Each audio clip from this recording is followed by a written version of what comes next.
So hello student, welcome back to our new video. तो आप सभी को पता होगा कि e study pharmacy YouTube channel ने ऑर्गेनाइज किया है pharma talent hunt quiz competition. Okay, इसमें बेसिकली आपको 100+ क्वेश्चंस प्रोवाइड किए जाएंगे 7 वीडियोस में, और इन्हीं 100+ क्वेश्चन से 30 क्वेश्चंस आपसे पूछे जाएंगे आपके फाइनल एग्जाम में, जो कि 5 मई को ऑनलाइन होने वाला है ई स्टडी फार्मेसी के थ्रू। और इसमें जो बच्चे अपना टॉप 10 में पोजीशन बनाएंगे, या बोल सकते हैं कि टॉप 10 की लिस्ट में उनका नाम आएगा, उन सारे ही बच्चों को सर्टिफिकेट और जो भी अवार्ड रहेंगे, सर्टिफिकेट रहेंगे और कैश प्राइज़ हम लोगों के थ्रू उनको प्रोवाइड किए जाएंगे। अब बेसिकली आपके 100+ क्वेश्चंस हैं, वो कहाँ से दिए जाएंगे, तो क्यों इम्पॉर्टेंट हैं। तो बेसिकली आपके रिपोर्टेड एग्जामिनेशन, जीपैट, नाइपर और फार्मासिस्ट एग्जाम में जो क्वेश्चंस फ्रिक्वेंटली पूछे गए हैं, वो सारे ही एमसीक्यू बेस्ड क्वेश्चंस आपको यहाँ पे दिए जाएंगे। ओके, एक पूरी लिस्ट टाइप में, और ये 7 वीडियोज़ में कंप्लीट कराए जाएंगे। ओके, सो बेसिकली आज की आपकी एक नई वीडियो होने वाली है, वीडियो थर्ड। अभी तक हम लोगों ने इस चैनल में अपनी 2 वीडियोज़ को ऑलरेडी कवर कर रखा है। फर्स्ट वीडियो में आपने पढ़ा था, ओके, एंड आपने फिर सेकंड जो आपका वीडियो रहा उसमें आपने पढ़ा है 5 जो आपके क्वेश्चंस रहे होंगे फार्माकोलॉजी के रहे होंगे। देन उसके बाद आपके 15 क्वेश्चंस रहे होंगे मेडिसिनल केमिस्ट्री के। Okay, now here we will discuss about आपकी जो वीडियो थर्ड है, इसमें 5 क्वेश्चन फर्स्टली रहेंगे मेडिसिनल केमिस्ट्री के, देन 15 क्वेश्चंस आपके रहेंगे फार्मास्यूटिक्स के। ओके, सो इस तरीके से आपका ये शेड्यूल चलेगा। सो बेसिकली चलिए हम लोग स्टार्ट करते हैं। सो हम लोगों ने ऑलरेडी 15 क्वेश्चन पढ़ लिए थे, तो अब आज हम लोग 16 क्वेश्चन से स्टार्ट करते हैं। सो क्वेश्चन क्या है, which of the following antibiotic work by inhibiting bacteria cell wall synthesis through the inhibition of peptidoglycan cross linkage. Means ऐसी कौन सी एंटीबायोटिक है जो वर्क करती है inhibiting bacterial cell wall synthesis को इनहिबिट करके, या बोल सकते हैं कि inhibition of peptidoglycan cross linkage. Means सबसे पहले वो पेप्टोग्लाइकोन क्रॉस लिंकेज को इनहिबिट करती है या इन्विशन उसका करती है, और इस तरीके से वो बैक्टीरियल की सेल वॉल सिंथेसिस को इनहिबिट करती है, और जो आपका बैक्टीरिया होता है उसकी डेथ कॉज करती है। ओके, सो बेसिकली ये आपका एक एंजाइम सा होता है, पेप्टोग्लाइकोन क्रॉस लिंकेज जो होती है एक ट्रांसपेप्टाइडेज एंजाइम होता है, उसके थ्रू आपका एक क्रॉस लिंकेज होता है बैक्टीरिया में, और क्रॉस लिंकेज करके एक सेल वॉल बनाता है, बैक्टीरिया की सेल वॉल बनती है, जिसमें कि उसके जेनेटिक मटेरियल बोल सकते हैं कि उसका जो न्यूक्लियोटाइड्स होते हैं, डीएनए आरएनए होते हैं, वो स्टोर होते हैं। ओके, और इसी से ये क्या होता है, एक तरीके से स्ट्रॉन्ग बैक्टीरिया होता है और ये डिवीज़न करता है। लेकिन इसका क्या टारगेट है कि सबसे पहले इसकी क्रॉस लिंकेज है, जो मेम्ब्रेन है उसका क्रॉस लिंकेज को एक तरीके से क्रॉस लिंकेज ना होने देना। तो मेम्ब्रेन जो है इसकी, ओके, सो इसकी लेसिस करना, उसको ब्रेक डाउन करना लाइक दिस।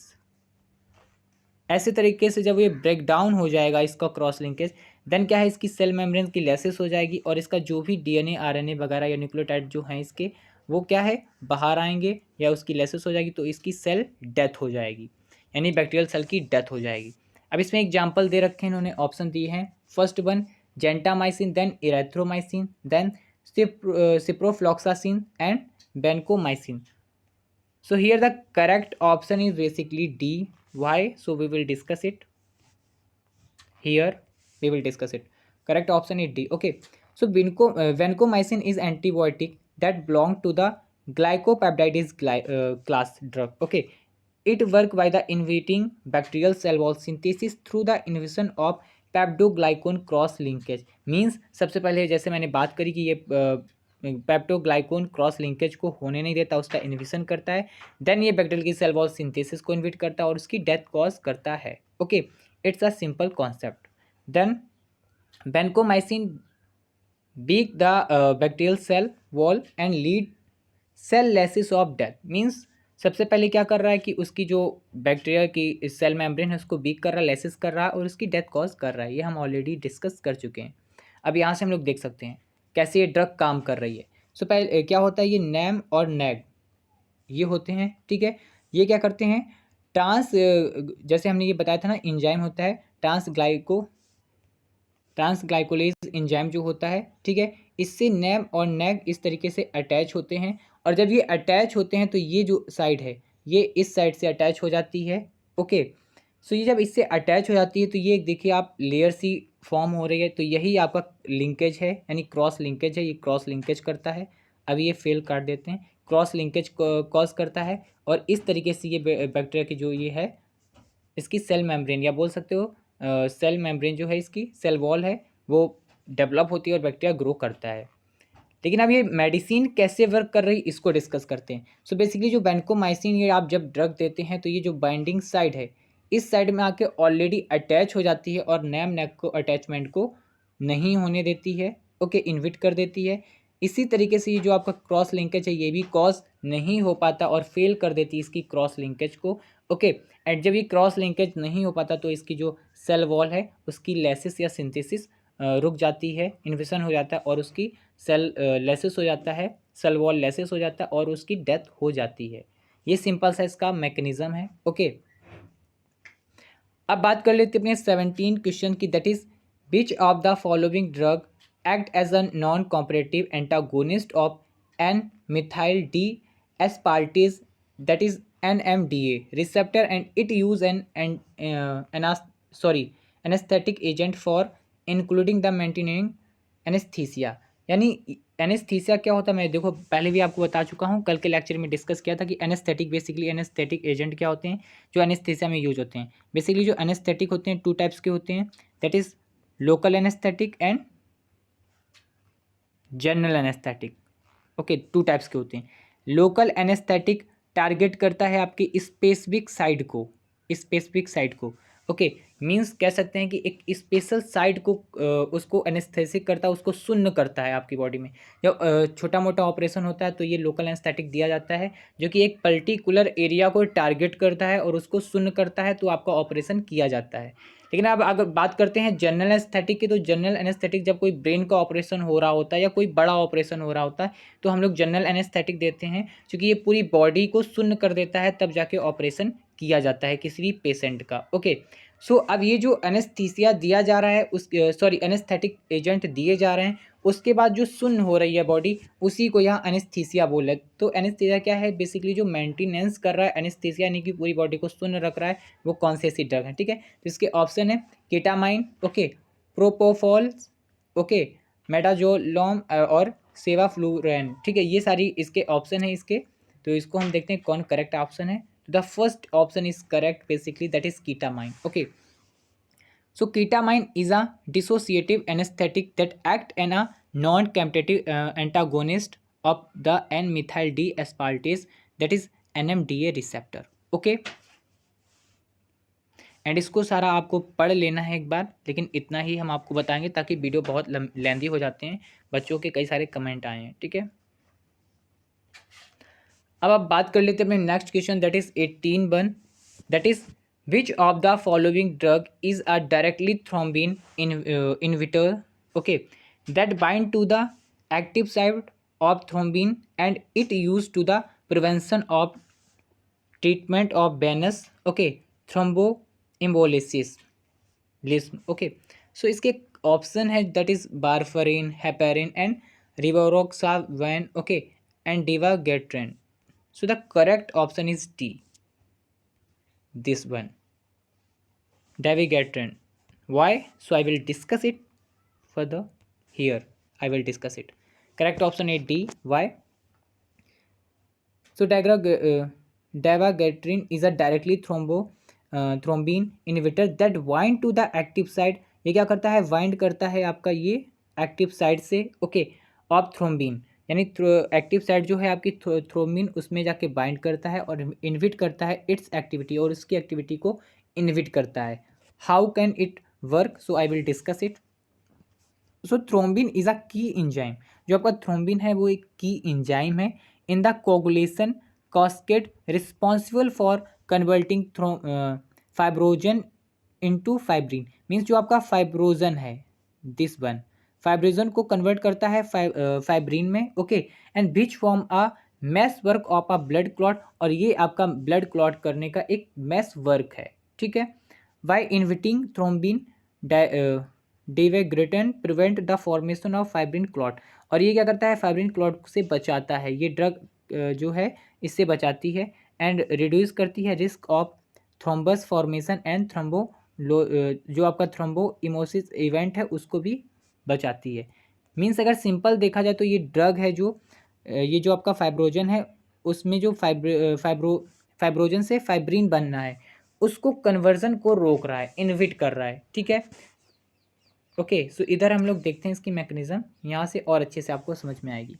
बेसिकली हमारे जो बॉडी होती है उसमें जो प्लेटलेट्स होते हैं ये सारी चीज़ें होती हैं, ओके। और जो ब्लड कोगुलेशन होता है ये सारी चीज़ें दो पाथवे होते हैं, दैट इज़ एक्सटेंसिव पाथवे और इंटेंसिव पाथवे।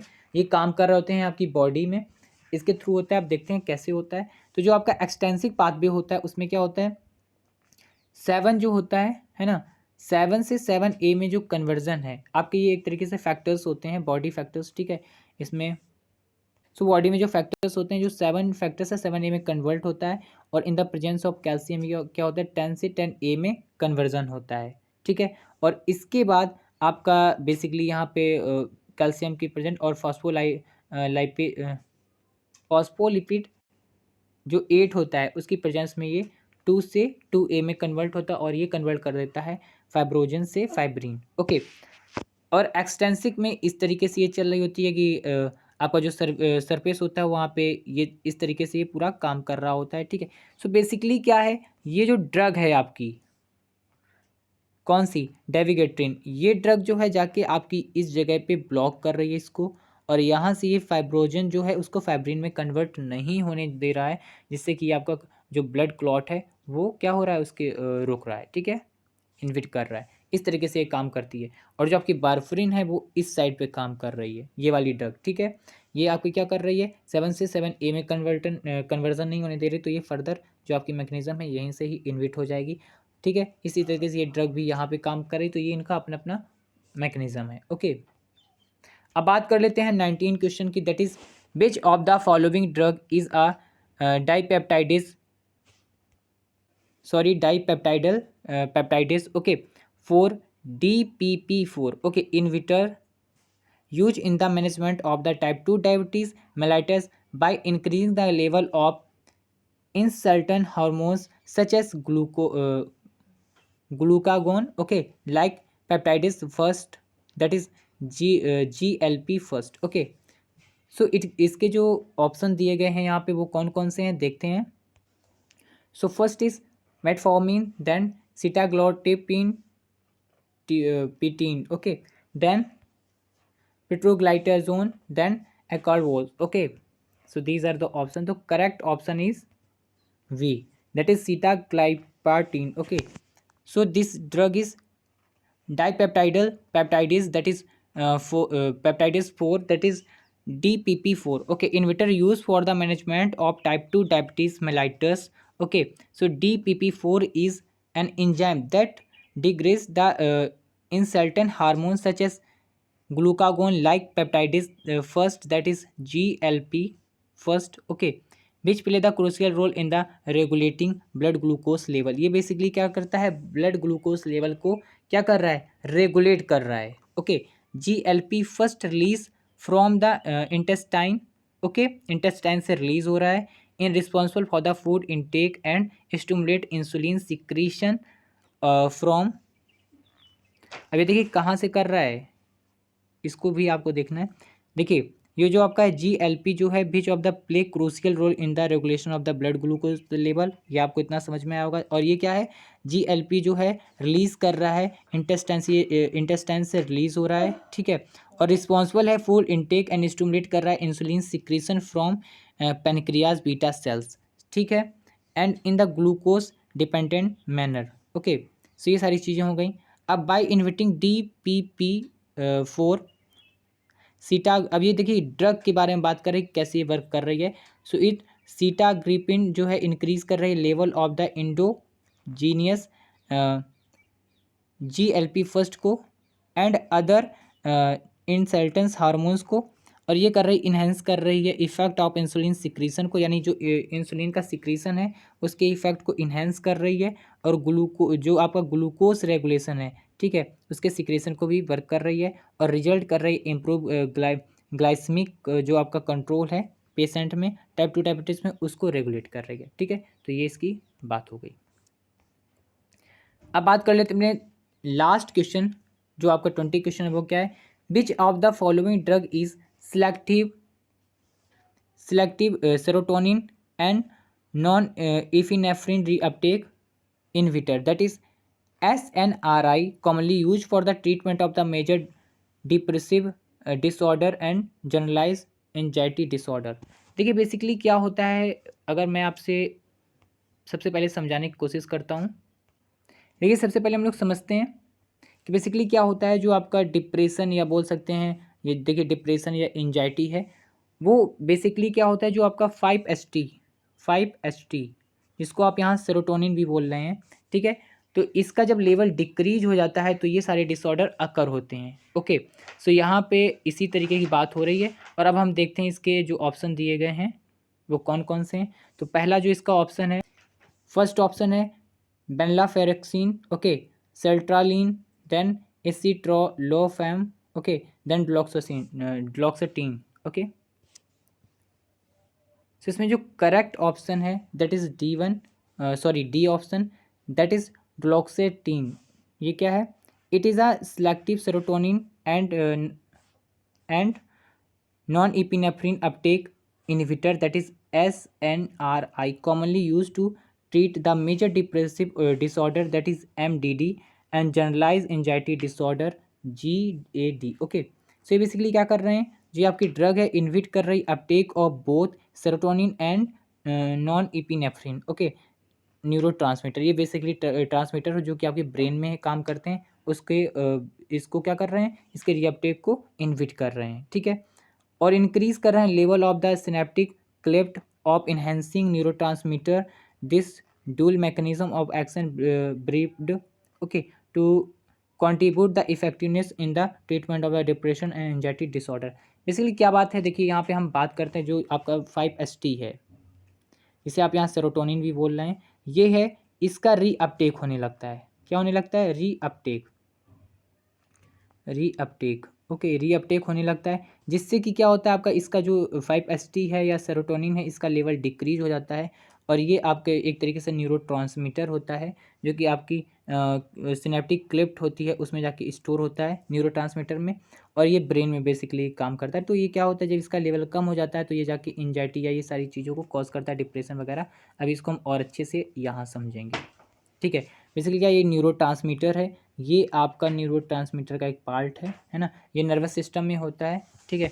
ये क्या है, इसमें क्या, ये जो आपकी ये है ना, ये आपकी क्या कहलाती है, ये इधर हम लोग देखते हैं ये क्या कहला रही है यहाँ पे, सिनेप्टिक क्लेफ्ट, ओके। सो इसमें आपके स्टोर होते हैं neuro transmitter, that is 5-HT और नॉन इपिनेफ्रिन, ये इसमें है, ठीक है। ये इसके टर्मिनल भी बोल सकते हो, ठीक है, ये इसमें स्टोर हैं। अब ये क्या कर रहे हैं कि ये यहाँ से आके अपने आप बाइंडिंग साइड में जाके बाइंड कर रहे हैं और ब्रेन को रिस्पॉन्स दे रहे हैं। इस तरीके से इसका लेवल अच्छे से, मतलब ये नॉर्मल कंडीशन हो गई। अब लेकिन क्या हो रहा कि ये एरो जो आप देख रहे हो, ये एरो ब्लैक वाले, ये अंदर की तरफ जा रही, मीन्स इसका अपटेक करा रहे हैं। जो इसके रिसेप्टर हैं इससे तो कम बाइंड कर रहा है, थोड़ा सा अपटेक भी हो रहा है, जिससे कि इसका लेवल इसके बाइंडिंग साइड या रिसेप्टर में कम हो जा रहा है, जिसके कारण से ये सारी प्रॉब्लम आ रही हैं। तो ये जो ड्रग है, ये ड्रग, ये देखिए रेड से इसको इंडिकेट किया है, तो इसकी बाइंडिंग साइड पे जाके एक तरीके से बाइंड कर जाती है, यहाँ पे काम कर रही है और इसके री अपटेक को रोक रही है, इनहिबिट कर रही है, जिससे कि इसका जो लेवल है 5-HT और नॉन इपिनेफ्रिन का यहाँ पे आके काफ़ी ज़्यादा हो रहा है, और ये इससे बाइंड करके अच्छा रिस्पॉन्स दे रही है, जिससे कि आपकी डिप्रेशन या बोल सकते हैं एंजाइटी से आपको रिलीफ मिल रहा है। ओके, सो आई होप आपको इतनी सारी चीज़ें क्लियर हुई होंगी। सो फर्दर जो आपके वीडियोज़ हैं, ठीक है, सॉरी, जो इसकी फर्दर आपका एक्सप्लेनेशन है वो अपने नेक्स्ट इसी वीडियो में, है ना। तो फार्मास्यूटिक्स के क्वेश्चंस आएंगे 15, उसको आप देखिए। और आज से ये मेडिसिनल केमिस्ट्री यहाँ से ख़त्म होती है, इसके बाद आपका फार्मास्यूटिक्स आएगा। इस तरीके से आपको 7 वीडियोस मिलेंगे।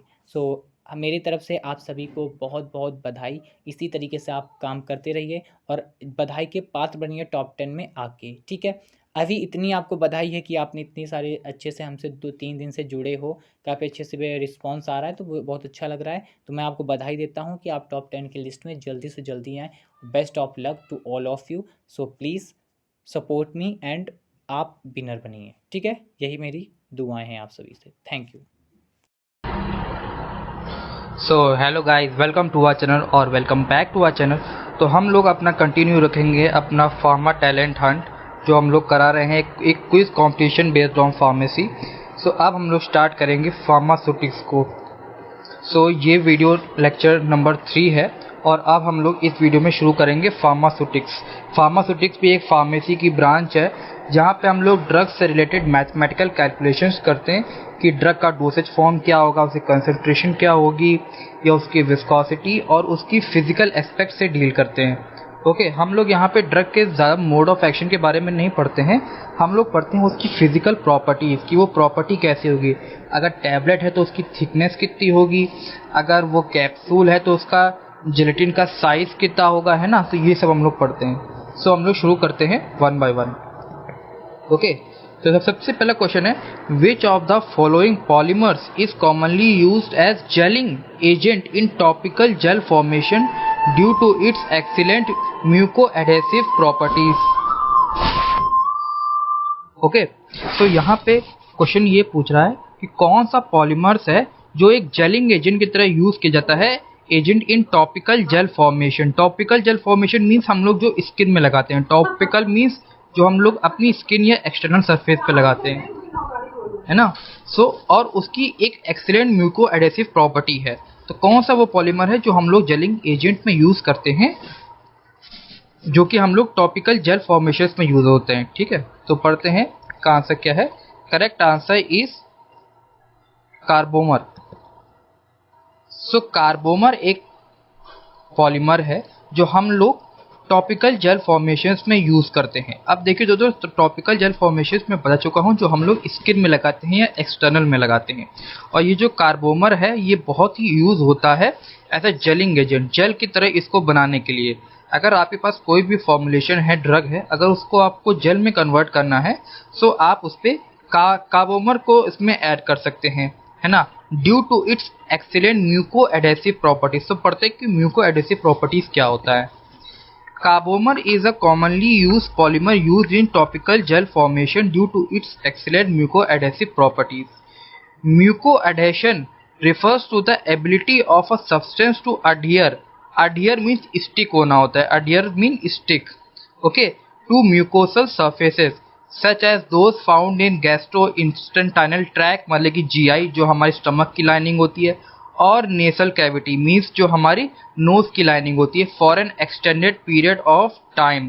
कार्बोमर based gel can adhere to mucosal surfaces providing prolong contact and enhancing drug और therapeutic activity. So mucoadhesion वो प्रॉपर्टी होती है जहां पे एक कोई भी ड्रग है वो किसी म्यूकोसल सरफेस पे अडहियर हो जाए, मीन्स स्टिक हो जाए। और वो म्यूकोसल सरफेस कौन सी हो सकती है, वो या तो गैस्ट्रोइंटेस्टाइनल ट्रैक हो सकती है या वो नेसल कैविटी हो सकती है। तो डायग्राम के थ्रू समझते हैं।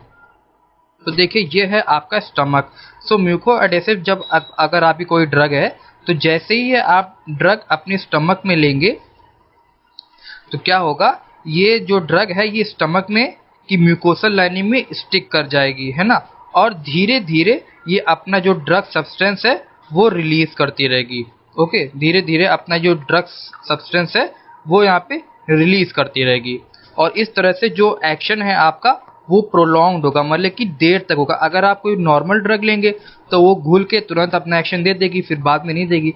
ये क्या है, जो म्यूकोसल एडेसिव प्रॉपर्टी अगर उस ड्रग में है तो वो स्लोली अपना मेडिकामेंट रिलीज करती रहेगी और आपको मतलब कि अपना थेरेप्यूटिक इफेक्ट देती रहेगी।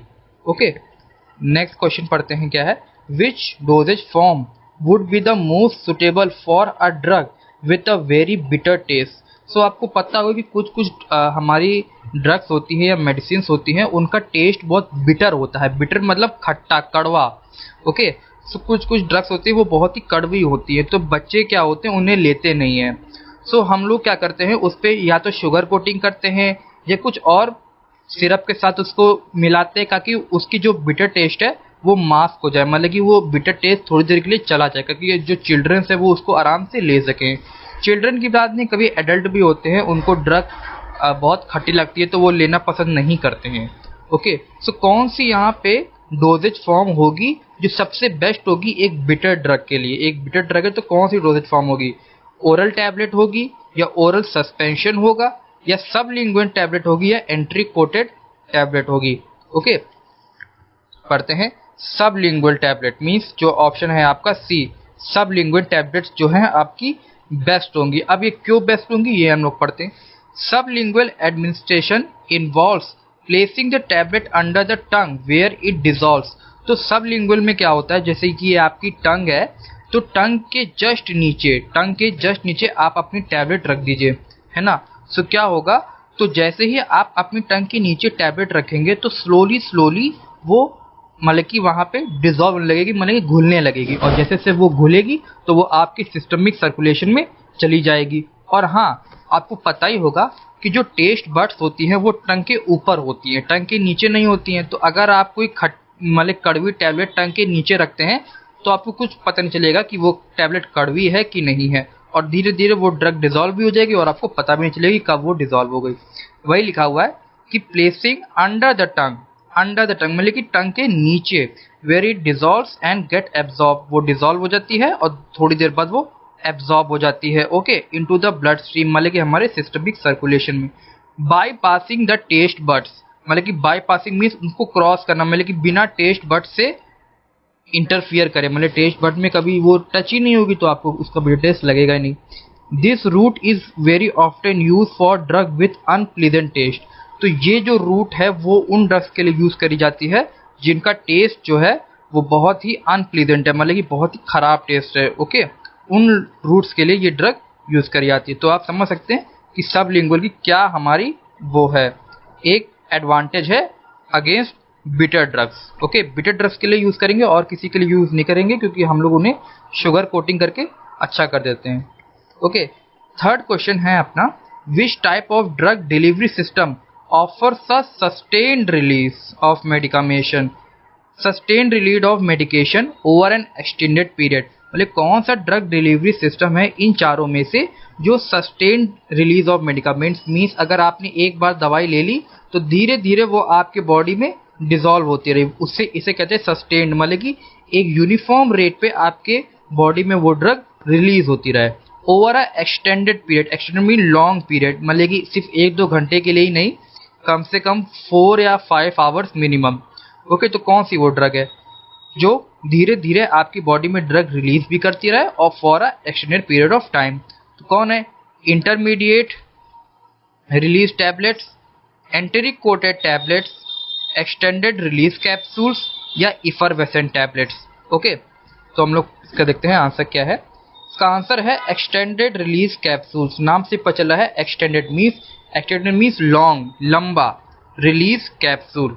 तो ये जो कैप्सूल्स होती हैं एक्सटेंडेड रिलीज कैप्सूल, मतलब कि आंसर सी जो है आपका, जो आप आंसर सी है, ये जो टैबलेट जो ये जो कैप्सूल्स होती हैं वो इस तरह से डिजाइंड होती हैं कि अगर आपने कैप्सूल एक बार ले लिया तो ये धीरे धीरे अपना जो कैप्सूल का जो जेलेटिन होता है ना, जो शेल होता है, वो धीरे धीरे डिसॉल्व होता रहेगा और इसके अंदर जो मेडिकामेंट्स हैं कैप्सूल के अंदर वो धीरे धीरे आपकी स्टमक लाइनिंग में धीरे धीरे डिसोसिएट होती रहेंगी और धीरे धीरे आपको मेडिकामेंट्स रिलीज करती रहेंगी। ओके, यही लिखा है, extended release formulation are design to release the medicament slowly. धीरे धीरे ये जो कैप्सूल्स हैं आपकी, ये धीरे धीरे अपनी मेडिकामेंट छोड़ती हैं continuously over extended period of time. So अगर आप एक नॉर्मल टैब वो कैप्सूल लेंगे तो वो तुरंत अपनी मेडिकामेंट रिलीज कर देगी और अपना इफेक्ट दे देगी, लेकिन ये जो एक्सटेंडेड रिलीज कैप्सूल है ये धीरे धीरे अपना इफेक्ट शो करेगी, मतलब कि जो मेडिकामेंट है ये धीरे धीरे छोड़ेगी, धीरे धीरे रिलीज करेगी। ये जो कैप्सूल है नॉर्मली तुरंत अपना छोड़ देगी, ये जो है बहुत ही स्लोली करेगी। Okay, maintaining therapeutic drug level in the body, means जैसे से ये रिलीज करती है कि तो थेराप्यूटिक इफेक्ट तो आपको मिलता ही रहेगा। This helps to reduce dose frequency and improve patient compliance. मतलब कि दोस्तों इसका एक बहुत बड़ा एडवांटेज ये है कि अगर आप पेशेंट को एक दवाई देंगे तो आपको आप बोलेंगे उस पेशेंट को कि आपको ये टैबलेट दिन में 3 बार लेनी है, आपको ये टैबलेट दिन में 3 बार लेनी है, लेकिन अगर आपने ये दे दिया तो ये स्लोली स्लोली करती रहेगी, तो आपको इसे दिन में बस एक ही बार लेना होगा। तो क्या होगा, पेशेंट को आराम रहेगी, उसे टैबलेट एक दिन में 3 बार नहीं लेनी होगी, उसे टैबलेट एक दिन में सिर्फ एक ही बार लेनी होगी, क्योंकि ये जो टैबलेट है आपकी, ये स्लोली मेडिकामेंट रिलीज करती रहेगी। ये पूरा दिन आपका ये मेडिकामेंट रिलीज करती रहेगी, ये जो है एक ही बार में कर देगी, इसीलिए इसको 3 बार लेना पड़ेगा, और ये धीरे धीरे करती रहेगी, इसीलिए इसको सिर्फ एक ही बार लेना पड़ेगा। तो ये इसका एक एडवांटेज है कि ये जो रिड्यूस डोज फ्रीक्वेंसी को कम कर देती है और improve patient compliance, means patient आराम से इसको ले लेगा, इसको मतलब कि पेशेंट को आराम रहेगा लेने में, उसे कोई दिक्कत नहीं होगी। ओके, सो अब देखते हैं अपना फोर्थ, मतलब कि जैसे ये डायग्राम देखें आप, तो ये जो कैप्सूल है, ये कैप्सूल का डायग्राम, ये जो टैबलेट का एक डायग्राम है, ये कैप्सूल नहीं है। सो ये टैबलेट में ये जो मेडिकामेंट्स है ये धीरे धीरे आती रहती हैं, है ना। तो एक मैंने इसको रेफरेंस दिया है, एक्सटर्नल रिलीज कैप्सूल काम कैसे करती हैं। यहाँ पे आपका जेलेटिन शेल होता है और यहाँ पे धीरे धीरे मेडिकामेंट्स रिलीज होती रहती हैं। ओके, नेक्स्ट क्वेश्चन देखते हैं, विच of the following is not a factor affecting the drug distribution in the body. Drug distribution means अगर आप एक टैबलेट या कैप्सूल लेते हैं तो वो आपके स्टमक में तो रहती नहीं है, पूरी बॉडी में डिस्ट्रीब्यूट होती है ना। तो कुछ फैक्टर्स होते हैं जो ड्रग डिस्ट्रीब्यूशन को गवर्न करते हैं, और क्वेश्चन में पूछा है नॉट, जो नहीं है एक factor affecting the drug distribution in the body. Okay, so कौन सा फैक्टर नहीं है, lipid solubility, protein binding, blood flow to the tissues, या drug metabolism by the liver. Check करते हैं आंसर क्या है। आंसर है आपका D, drug metabolism by the liver. तो दोस्तों आपको पता होगा कि जो हमारी ड्रग होती है वो लिवर में मेटाबोलाइज होती है, ओके, और किडनी में यूरिन के थ्रू एक्सक्रीट हो जाती है। मींस लिवर में आपका मेटाबोलाइज होगी ड्रग, और मेटाबोलाइज होने के बाद जो किडनी है आपकी, वहां से यूरिन के फॉर्म में वो ड्रग एक्सक्रीट हो जाएगी। अगर आपकी ड्रग बॉडी में बनी रही तो आपको बहुत ही टॉक्सिक इफेक्ट मिलेंगे। तो ये बहुत ज़रूरी है कि ड्रग्स एलिमिनेट हो किडनी में यूरिन के थ्रू, और बहुत ज़रूरी है कि लिवर में वो ड्रग मेटाबोलाइज हो, है ना। अगर ये नहीं हुआ तो आपको ड्रग फ़ायदा करने के बजाय नुकसान और कर देगी, है ना। तो जो लिवर काम करता है, यहाँ पे लिवर है दोस्तों, जो लिवर काम करता है वो ड्रग डिस्ट्रीब्यूशन में कुछ काम नहीं करता है। लिवर का ड्रग डिस्ट्रीब्यूशन में कोई काम नहीं है, लीवर का काम है ड्रग मेटाबॉलिज्म में, कि ये ड्रग को मेटाबोलाइज करती है, उसको इनएक्टिवेट करती है। Okay, so lipid solubility of the drug बहुत ही ज़रूरी है ड्रग डिस्ट्रीब्यूशन के लिए। प्रोटीन बाइंडिंग, अगर किसी ड्रग की प्रोटीन बाइंडिंग नहीं है तो वो डिस्ट्रीब्यूट बहुत स्लो होगी। Blood flow to the tissues, हाँ ये भी बहुत इंपॉर्टेंट होता है ड्रग डिस्ट्रीब्यूशन के लिए। अगर ये अच्छे से नहीं हुआ, ब्लड फ्लो नहीं हुआ, तो ड्रग भी अच्छे से डिस्ट्रीब्यूट नहीं होगी। लेकिन ये जो डी ऑप्शन है, ड्रग मेटाबॉलिज्म बाय लिवर, इसका कोई ड्रग डिस्ट्रीब्यूशन में काम नहीं है, ये काम है इसका सिर्फ मेटाबॉलिज्म में। तो आप ध्यान रखिए, लिवर जो है आपका मेटाबॉलिज्म में ही काम करता है, ड्रग डिस्ट्रीब्यूशन में ज़्यादा इसका रोल है नहीं। ओके, सो इसका आंसर होगा डी, क्योंकि यहाँ पे लिवर मेटाबोलाइज करता है, ड्रग डिस्ट्रीब्यूशन कुछ नहीं करता है। ओके, यही यहाँ पे लिखा हुआ है, drug distribution is influenced by various factors such as lipid solubility, okay, protein binding, blood flow. लेकिन जो लिवर है ना, लिवर जो है वो मेटाबॉलिज्म के ही लिए ही काम करता है, यहाँ पे डिस्ट्रीब्यूशन में कोई काम नहीं है। ओके, सो आप पढ़ते हैं अपना fifth question, which route of administration bypasses the first metabolism by liver. So मैंने अभी नेक्स्ट क्वेश्चन में बताया था आपको कि लिवर में क्या होता है, मेटाबॉलिज्म होता है। तो दो तरह के मेटाबॉलिज्म होते हैं, फर्स्ट पास और सेकेंड, वो फर्स्ट पास और वो सेकेंड पास। अभी हम लोग उसको पढ़ेंगे। तो जो लिवर में मेटाबॉलिज्म होता है वो कौन सी रूट ऑफ एडमिनिस्ट्रेशन को बाईपास करता है। मतलब कि अगर आप एक पर्टिकुलर ड्रग दें, देखिए आप जो ड्रग देंगे वो अलग अलग रूट ऑफ एडमिनिस्ट्रेशन से देंगे। कुछ ड्रग्स आप ओरली देंगे, कुछ ड्रग्स आप बाई इंजेक्शन देंगे, कुछ ड्रग्स आप स्किन में अप्लाई करेंगे। तो अलग अलग रूट ऑफ एडमिनिस्ट्रेशन है। क्वेश्चन में ये पूछा गया कि कौन सा रूट ऑफ एडमिनिस्ट्रेशन अगर आप देंगे तो उस ड्रग में फर्स्ट पास मेटाबॉलिज्म नहीं होगा। मतलब कि बाईपास मतलब कि उसको क्रॉस कर जाना, जैसे क्रॉस कर जाना, मतलब कि उसमें ना हो। ओके, तो कौन सा आप अगर इन चारों में से रूट ऑफ एडमिनिस्ट्रेशन देंगे तो उसमें लिवर के साथ कोई मेटाबॉलिज्म नहीं होगा। ओके, पढ़ते हैं। Intramuscular, subcutaneous, intravenous and oral administration. कौन सा इसमें से रूट ऑफ एडमिनिस्ट्रेशन है जहां पे लिवर में कोई भी फर्स्ट पास मेटाबॉलिज्म नहीं होगा? ओके, आंसर देखते हैं। Intravenous injections. अब देखिए आंसर थोड़ा बहुत ही कॉमन सेंस वाला है, बहुत ही ऑब्वियस है कि अगर आप किसी पर्सन को इंजेक्शन दें तो वो तो डायरेक्ट आपकी ड्रग जो है वो तो ब्लड स्ट्रीम में आ जाएगी ना, वहाँ पे आपको वो तो तुरंत ब्लड स्ट्रीम में आ जाएगी, और ब्लड स्ट्रीम में आने के बाद वो अपनी चली जाएगी टारगेट सेल पे जहाँ पे उसको टारगेट करना है। ओके, सो आपको सबको पता है कि अगर आप ड्रग इंट्रावेनस से देंगे, मतलब कि इन द वेन्स, जो हमारी वेन्स होती हैं वहाँ से अगर इंट्रावेनस देंगे तो क्या होगा, वो जाएगा डायरेक्ट ब्लड स्ट्रीम में, डायरेक्टली ब्लड स्ट्रीम में जाएगा और फिर डायरेक्टली अपना टारगेट टिश्यूज़ में पहुंच जाएगा, और टारगेट टिश्यूज़ में पहुंचने के बाद वो अपना टारगेट सेल्स में पहुंचेगा और वहाँ पे अपना काम करना शुरू कर देगा।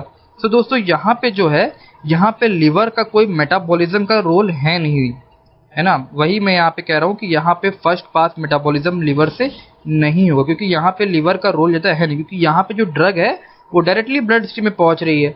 वहीं यहाँ पे भी लिखा हुआ है, दोस्तों पढ़ते हैं क्या लिखा है।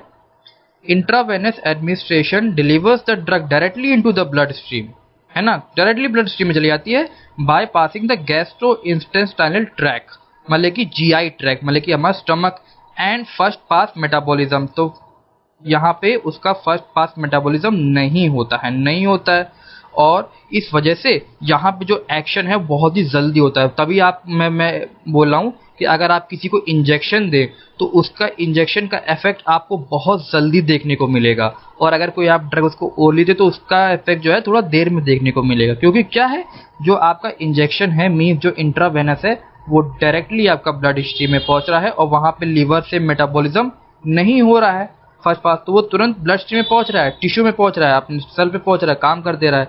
यहाँ पे गैस्ट्रोइंटेस्टाइनल ट्रैक और लीवर का कोई ज़्यादा रोल है नहीं, इसलिए जो इसका आंसर है वो होगा आपका इंट्रावेनस इंजेक्शन। ओके, सो अब हम लोग नेक्स्ट क्वेश्चन पढ़ते हैं कि नेक्स्ट क्वेश्चन क्या है। Which factor primarily determines the duration of action of transdermal drug delivery system. Transdermal drug वो होती है जो हम लोग स्किन पे लगाते हैं, जो स्किन है ना ट्रांसडर्मल, जो डर्मल होती है दोस्तों वो स्किन का एक पार्ट होती है, वही ट्रांसडर्मल है। ओके, जो हम लोग स्किन पे लगाते हैं, है ना। तो क्या है, जब हम जैसे कि मान लीजिए दोस्तों 1 मिनट, ये आपकी स्किन है, मान लीजिए आपकी स्किन है। अब अगर आप यहाँ पे ड्रग अप्लाई करें, कोई भी ट्यूब या कोई भी जेल, तो ये आपकी स्किन में नहीं रहती है, ये आपकी स्किन के थ्रू पेनिट्रेट करती है, और पेनिट्रेट करने के बाद अपनी जो भी सेल्स हैं जहाँ पे भी इसको वर्क करना है वो वहाँ पे काम करती है ना। तो यहाँ पे पेनिट्रेशन होता है, स्किन में सीवियर रहती ही नहीं। कोई भी क्रीम भी हो अगर आपकी तो वो भी पेनिट्रेट ही करेगी, और जिस क्रीम का पेनिट्रेशन बहुत अच्छा होता है उसी स्किन की क्या होती है, उसी क्रीम का इफेक्ट भी ज़्यादा मिलता है। तभी आपको एड्स में देख रहे होंगे कि जो भी क्रीम्स का जो वो होती हैं एड्स होती हैं, वो बहुत ही बोलती हैं कि हमारे जो लोशन है या हमारा जो जेल है वो पेनिट्रेशन बहुत अच्छा करती है, क्योंकि पेनिट्रेट करेगी तो काम जल्दी करेगी और आपको इफेक्ट जल्दी मिलेगा।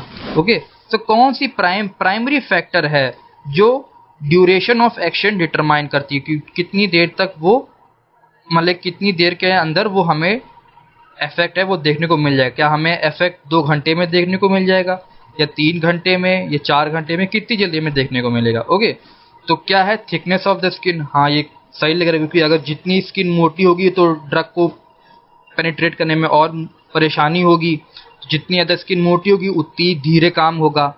Rate of diffusion of drug through the skin, size of the drug molecule में, अगर ये मॉलिक्यूल ही बड़ा होगा, जैसे कि समझ लीजिए ये मॉलिक्यूल है, तो इसको पेनिट्रेट करने में थोड़ी सी दिक्कत होगी। और फ्रीक्वेंसी ऑफ एप्लीकेशन मीन्स कितनी बार आप अप्लाई कर रहे हैं, दिन में आप 3 बार अप्लाई कर रहे हैं कि दिन में आप 4 बार अप्लाई कर रहे हैं, कितनी बार अप्लाई कर रहे हैं। ओके, तो पढ़ते हैं क्या है इसका आंसर है। Rate of diffusion through the skin, कि कितनी जल्दी वो डिफ्यूज कर जा रही है। मीन्स अगर दोस्तों आपकी ये स्किन है और आपने ये जेल अप्लाई किया, कोई जेल अप्लाई किया, तो ये डिफ्यूज करती है, डिफ्यूज मीन्स पेनिट्रेट, मतलब कि आपने पढ़ा होगा ना डिफ्यूजन होता है, diffuse rate of diffusion through the skin, through तो मतलब इसके आर पार। तो ये आपकी स्किन, तो ये आपका जेल या लोशन कुछ भी था, ये आपकी डिफ्यूज करेगी स्किन के अंदर, और जो भी आपकी स्किन के अंदर जो भी सेल्स होंगे जहां भी इसको काम करना है, अगर आपके डार्क स्पॉट्स हटाने हैं या अगर कोई आपका बर्न हो गया तो वो हटाना, जो भी इसको काम करना हो वो अपना काम इधर करेगी। ओके, सो ये इसका आंसर है rate of diffusion through the skin. Okay, कि जितनी जल्दी स्किन में, हाँ थिकनेस ऑफ द स्किन भी काम करेगी, लेकिन यहाँ पे पूछा है प्राइमरी, प्राइमरी मीन सबसे इंपॉर्टेंट क्या है, सबसे इंपॉर्टेंट रेट ऑफ डिफ्यूजन है। थिकनेस भी काम करता है, साइज भी मैटर करता है, फ्रीक्वेंसी भी मैटर करता है, लेकिन जो प्राइमरी है, प्राइमरी सबसे इंपॉर्टेंट, वो तो आपका drug rate of drug diffusion ही है। ओके, वही उसका आंसर लिखा हुआ है, ठीक है, वही लिखा है। But the rate of diffusion is the key determination, की डिटर्मिनेशन मतलब बहुत ही इंपॉर्टेंट। ओके, नेक्स्ट पढ़ते हैं। तो ये आपका स्किन का डायग्राम है, ये एपिडर्मिस है, ये डर्मिस है, ये सबक्यूटिस है, और यहाँ से आपका, यहाँ पे आप एपिडर्मिस मीन्स जो आपको विजिबल है कि सेल्स है ना, यहाँ पे आप अपनी ड्रग अप्लाई करेंगे और धीरे धीरे ये जाएगी नीचे। ओके, 7th पढ़ते हैं, क्वेश्चन क्या है, which method is commonly used to improve the drug bioavailability of poorly water soluble drugs। कौन सी ड्रग है, जो कुछ कुछ ड्रग्स होती है ना दोस्तों जो पुअरली वाटर सॉल्युबल होती है, बहुत ही वाटर में बहुत कम सॉल्युबल होती हैं, तो जो पुअरली वाटर सॉल्युबल ड्रग्स हैं उनकी बायो अवेलेबिलिटी बढ़ाने के लिए हम कौन सा मेथड यूज करें, कौन सा मेथड यूज करें जो पुअरली वाटर सॉल्युबल ड्रग्स हैं। Micronisation, salt formation, complexation and coating with hydrophilic polymer. देखते हैं क्या आंसर है दोस्तों, माइक्रो आयोनाइजेशन। तो इसका आंसर है micronisation. Micronisation involves reducing the particle of poorly soluble to increase the surface area.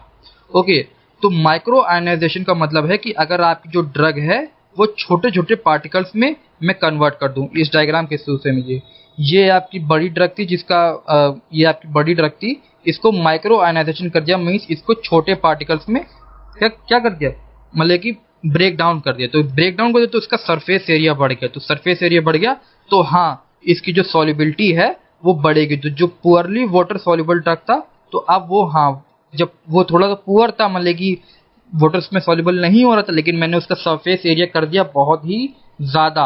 अब क्योंकि मैंने उसका सरफेस एरिया कर दिया बहुत ही ज़्यादा तो वो अब वाटर में सॉल्युबल होना शुरू हो जाएगा।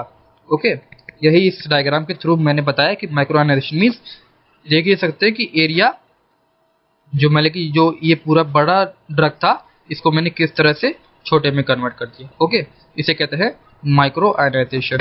नेक्स्ट पढ़ते हैं, which factor does not influence drug absorption through the oral mucosa. Oral mucosa के थ्रू ड्रग एब्जॉर्प्शन में कोई भी इन्फ्लुएंस नहीं करता है, डज नॉट इन्फ्लुएंस, कोई भी इन्फ्लुएंस नहीं है। PH of the oral cavity, blood flow to the mucosa, surface area of mucosa, presence of efflux transporter in the mucosa. तो आंसर देखते हैं क्या है, presence of efflux transporter in the mucosa. तो आपका है डी ऑप्शन करेक्ट। तो पढ़ते हैं क्या है इसका explanation. Drug absorption to the oral mucosa, मतलब कि ओरल म्यूकोसा मतलब ब्यूकल, बकल, बकल और सबलिंगुअल, बकल भी कहते हैं या सबलिंगुअल भी कहते हैं, is primary influenced by factor जैसे पीएच, पीएच ऑफ द आपकी ओरल कैविटी मीन्स आपका माउथ का पीएच क्या है, blood flow to the mucosa आपके माउथ में ब्लड सप्लाई कैसा है, surface area available for absorption means जो ड्रग है वो कितना सरफेस एरिया लेके आई है। लेकिन ये जो इफ्लक्स ट्रांसपोर्टर्स हैं इसका कुछ एब्जॉर्प्शन में कोई मेजर रोल नहीं है। Efflux transporters which are membrane proteins that pump drugs out of the cell primarily affect the drug absorption in the gastrointestinal tract rather than the oral mucosa. Means ये जो presence of efflux transporters हैं दोस्तों ये GI में काम करते हैं। तो ये दोस्तों आप ध्यान रखिए कि ये जीआई में रोल प्ले करते हैं, यहाँ पे ओरल म्यूकोसा में से कोई रोल नहीं है, ये रोल है इसका जीआई में। और ये जो बाकी के 3 ऑप्शंस हैं इनका हाँ रोल है ओरल म्यूकोसा में, तो इनका रोल है ओरल म्यूकोसा में। और ये जो बाकी के ये डी ऑप्शन है इसका काम है GI में। ओके, नेक्स्ट क्वेश्चन पढ़ते हैं, क्या है, which of the following is not a factor influencing drug stability in solid dosage form. कौन सा ऐसा फैक्टर है जो नहीं है factor in influencing drug stability. Okay, तो ऑप्शन है humidity, temperature, pH of the gastrointestinal tract मतलब कि GI, या प्रेजेंस ऑफ लाइट। देखते क्या है, pH of the gastrointestinal tract means आपका है option C correct. Okay, option आपका सी करेक्ट है। पढ़ते हैं थोड़ा सा क्या है इसका। Drug stability in solid dosage form is primary influenced by the factors such as humidity. Humidity काफ़ी मैटर करती है ड्रग स्टेबिलिटी में। अगर ह्यूमिडिटी सही नहीं है तो ड्रग स्टेबिलिटी नहीं होगी।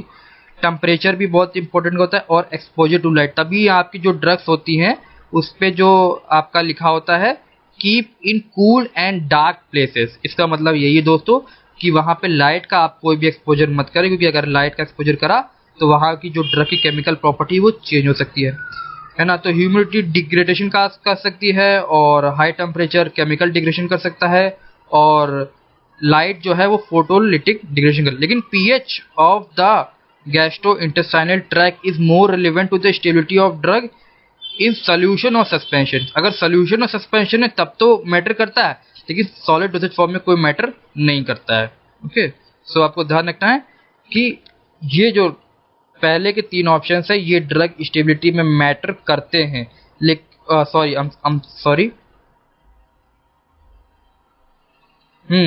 सो आपको ये ध्यान रखना है कि ये जो इस ऑप्शन के अलावा ये जो 3 ऑप्शन है A, B और D, ये तो आपके ड्रग स्टेबिलिटी में मैटर करते हैं, लेकिन जो C ऑप्शन है वो ड्रग स्टेबिलिटी में मैटर ज़्यादा नहीं करता है। ये ड्रग स्टेबिलिटी में मैटर कब करता है, जब आपका या तो सस्पेंशन हो या सोल्यूशन हो। ओके, जो टैबलेट्स होती है उनमें ज़्यादा, जो सॉलिड डोसेज फॉर्म होती है उनमें ज़्यादा इसका कोई रोल है नहीं। ओके, नेक्स्ट पढ़ते हैं, which mechanism is not involve in the process of mucoadhesion in the pharmaceutical formation. Mucoadhesion में यहाँ पे वो नहीं इन्वॉल्व है। Okay, mucoadhesion in the pharmaceutical formulation, hydrogen bonding, covalent bonding, van der Waals forces और electrostatic. तो mucoadhesion हम लोग पहले पढ़ चुके हैं कि क्या है। ये ड्रग जो है वो आपके गैस्ट्रोइंटेस्टाइनल ट्रैक्ट या नेसल कैविटी में आराम से स्टिक कर जाती है और धीरे धीरे सस्टेन रिलीज देती है। अब बात ये पूछी कि कौन सा जो मैकेनिज्म है ये इसमें इन्वॉल्व नहीं है, कौन सा मैकेनिज्म जो इन्वॉल्व नहीं है। तो देखते हैं दोस्तों कौन सा इन्वॉल्व नहीं है। कोवलेंट बॉन्डिंग, कोवलेंट बॉन्डिंग यहाँ पे इन्वॉल्व नहीं है, तो आपका ऑप्शन होगा बी। ठीक है, कोवलेंट बॉन्डिंग यहाँ पे इन्वॉल्व नहीं। म्यूकोएडेशन रिफर्स टू द अटैचमेंट, ये तो पढ़ चुके हैं कि म्यूकोएडेशन क्या होता है।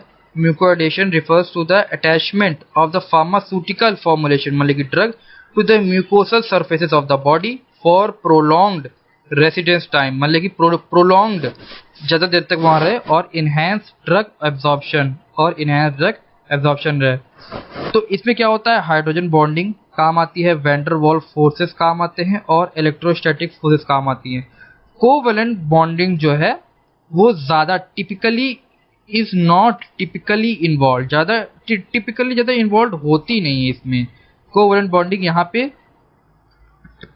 कोवलेंट जो बॉन्डिंग है दोस्तों आपकी, ये यहाँ म्यूकोएडेशन में कोई काम इसका है नहीं, कोई रोल है नहीं इसका। तो कोवलेंट बॉन्डिंग ही इसका करेक्ट ऑप्शन, क्योंकि हाइड्रोजन बॉन्डिंग होती है म्यूकोएडेशन में, वैन डर वाल्स फोर्सेस होते हैं, इलेक्ट्रोस्टैटिक इंटरेक्शन होता है, लेकिन कोवलेंट बॉन्डिंग नहीं होती है ना।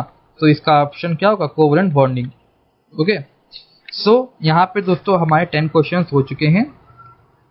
सो यहाँ पे हमने 10 क्वेश्चंस हो गए हैं। नेक्स्ट वीडियो में हम लोग 10 क्वेश्चंस से आगे प्रोसीड करेंगे और उसके बाद हम लोग दूसरे सब्जेक्ट शुरू करेंगे। सो आई होप दोस्तों अगर आपको ये पूरी पीपीटी समझ में आई होगी कि किस तरह से हम लोगों ने इसको एक्सप्लेन किया है। So please like and subscribe and stay tune for the next video. Thank you.